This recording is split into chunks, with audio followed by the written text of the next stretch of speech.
जय जगन्नाथ। जगतर नाथ जगन्नाथ।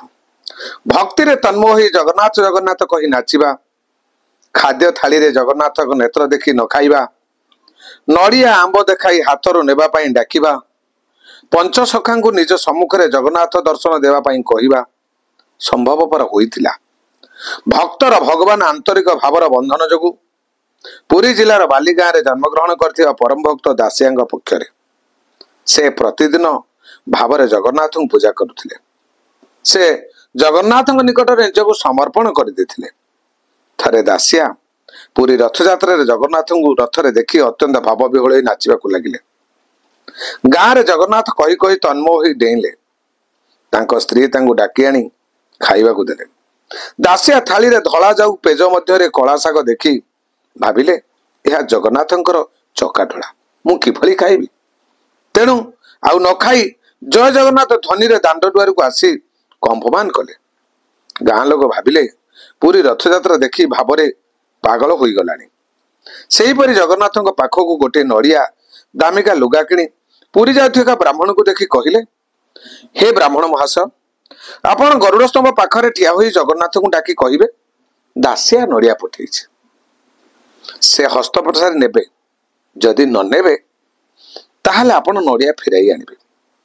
ब्राह्मण सेया करिबारु जगन्नाथ सतकु सत कलाहस्त बढ़ाई नहीं गले से दासिया बाहुर नड़िया को।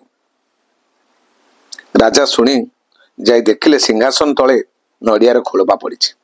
राजा मध्य आश्चर्य हेले एवं से निज भाव विह्वल जगन्नाथ को कहले, हे भक्त वत्सल जगन्नाथ, तमर सबु कृपा। आउ थरे से गरुड़ पाखरे रही आंब नेबाकू जगन्नाथ को भाव डाकिले, हे प्रभु, मो आंब को आपर स्वादरे ग्रहण करंतु।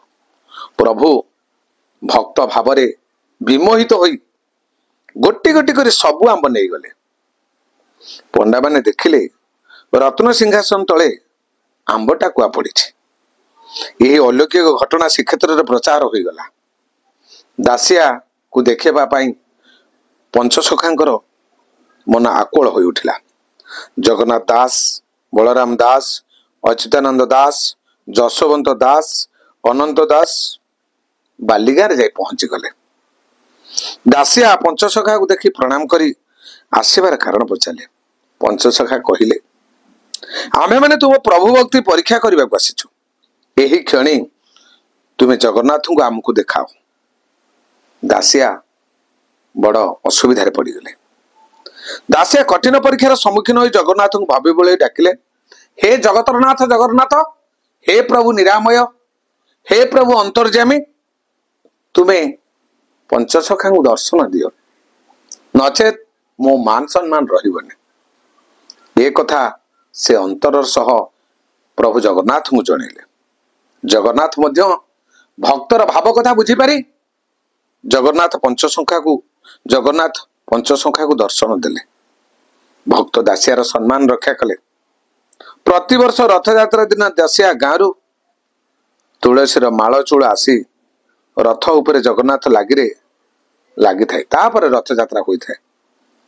दासिया बाउरी मन मन भाविला, प्रभु मु जाति रे बाउरी, मते केते दया करूच। मोर इच्छा होची तुम्भर दशावतार देखिबा पाई। दर्शन रे जीवन सार्थक हेबो। आपण तो भावग्राही, आपण तो अंतर्यामी, आपण तो परम ब्रह्म, आपण तो निरामय। सर्वज्ञ चूड़ामणि भक्तर हृदय कथा जानिपारी नीलाचक्र उपरे रही दशावतार रूप देखाइले। दासिया नीलचक्र उपरे दशावतार रूप देखी प्रणाम जनाइला। तले गड़ी जाई प्रभु को जशगान कला, हे प्रभु, हे निरामय, हे आनंदमय, हे प्रभु जगन्नाथ, तुमर जय हो। निस्तरिली प्रभु, यही कथा कही तापरे से निज घर को जाइथिले।